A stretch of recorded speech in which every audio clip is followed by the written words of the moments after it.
National Social Investment Office Household Uplifting Program says it has empowered about 1,082,000 households and over 6 million individuals from the federal government 5,000, a cash transfer program in the country. The monthly cash transfer of the federal government is an initiative of the Abacha Slots aimed at alleviating below the poverty line that has embedded the citizens. At a presentation on Tuesday in Abuja, during a one-day media and citizen sensitization workshop on the federal government anti-corruption and behavioral change in Nigeria, the scheme's National Project Coordinator Dr. Temitope Sinkoye disclosed that despite efforts to ensuring effective deliveries among citizens, corruption and lack of internet connectivity is of the increase, hence the need to set up a mechanism to combating the challenges.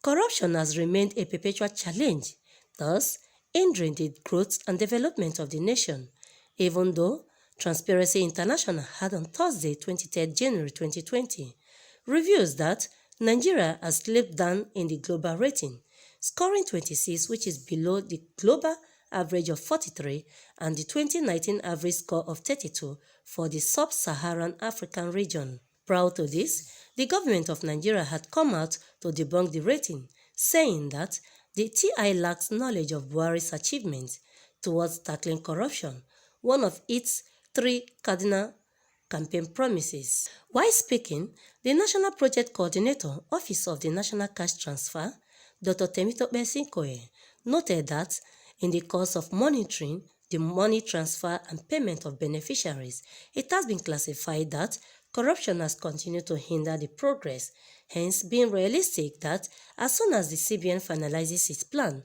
to establish agency banking that would disallow physical cash, which is an alternative means of payment, the rate of corruption will be reduced to the barest minimum. For now, as I said earlier on, concerning the challenges of the money transfers, paying beneficiaries managing their accounts, the effort the CBN is putting in place on agency banking, that's what we're hoping and banking on, that as soon as that is fully functional in all the communities or all the villages, then we'll be able to open accounts for all the beneficiaries. They will have their wallets, which they would now be able to put the money in their accounts, and that way we will no longer be doing physical cash handling, particularly with the cashless policy coming on board now. And we're also hoping that the telecommunication, they will increase their coverage so that every community in Nigeria will have access to internet or network, at least phone services, because you need the phone services for the wallet, for the beneficiaries to be able to operate their wallet as we currently face now, because they are not able to operate their wallet account because there's no coverage and most of them don't even have phones. So, and because of that, I'm not able to open an account for them, and we still have to be doing a physical cash.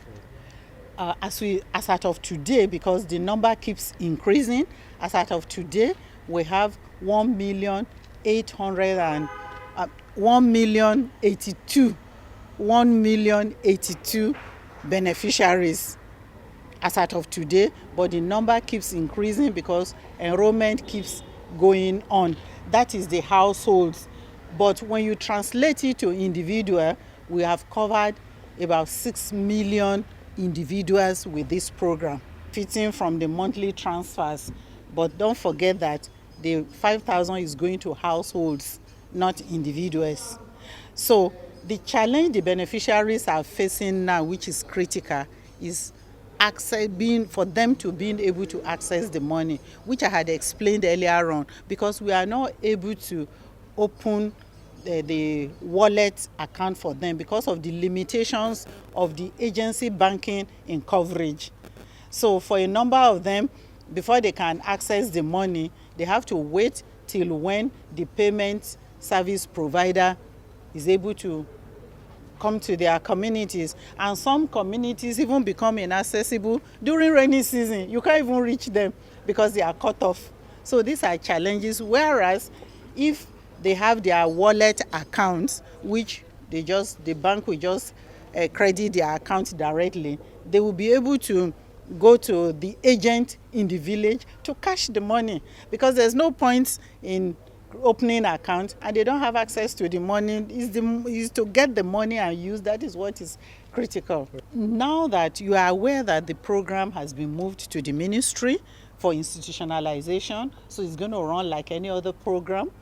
So that's this thing, because it's under the Ministry of Humanitarian Affairs, Disaster Management and Social Development. It's just like any program in the ministry. So you can begin to ask for the timeline for the program the ministry is running. We're receiving a lot of feedback and from our partners, the CSOs, and which we're very happy about, because it keeps us on our toes. We know where we are doing fine. We know where the gaps are and how we should address it. And then our internal monitoring system brings feedback that feeds back into the management processes, making decisions, planning, and deciding next steps. Also speaking on the theme of the event, the program manager, Center for Social Justice, Victor Emejuwe, said Nigeria, with its numerous underdevelopment challenges emanating from high-profile corrupt practices, can only be addressed through citizens' behavioral change, thus calling on all to play a key role to changing the narratives for national development. Actually collaborating with ANAGE, Center for Social Justice is collaborating with ANAGE to carry out this one-day media sensitization on anti-corruption and behavioral change, because the objective of the Mantra project, which is monitoring recovered assets for transparency and accountability, is to instill positive behavioral change amongst the citizens. We believe this is the only way we can handle the roots of corruption in Nigeria.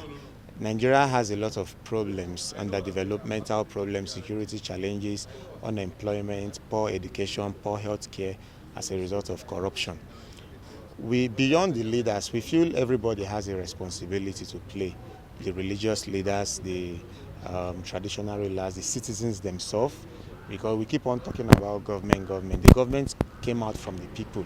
The people are the citizens are those that are amongst the people that form the government.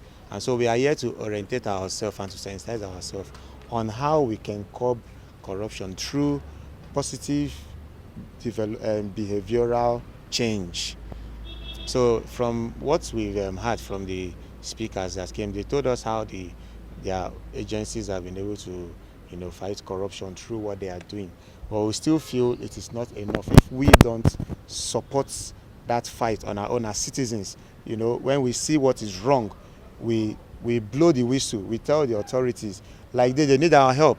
The Cash Transfer Office, ICPC, EFCC, as citizens, we have a role to work with this institution to report corrupt cases amongst our office, amongst our family members, friends, So we shouldn't say because this one is my friend or my loved one, then when he or she perpetrates a corrupt act, we let them go. Why doing that? Individually, personally, we should also be free from corruption.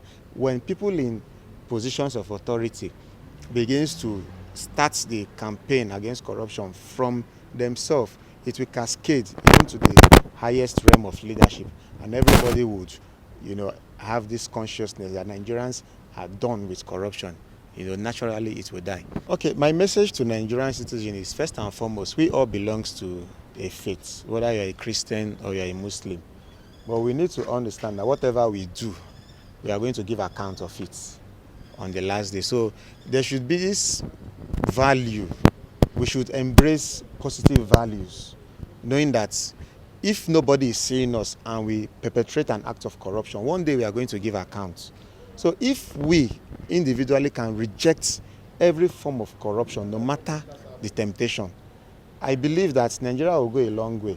Our upcoming children and the upcoming generation, they are seeing it as a way of life, and we are not supposed to encourage this to happen.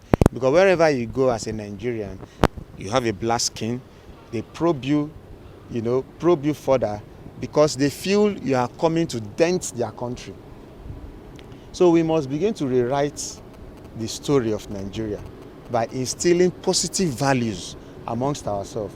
Those are brothers, our friends, they might end up one day becoming one of the leaders of the society tomorrow. They can be in government tomorrow.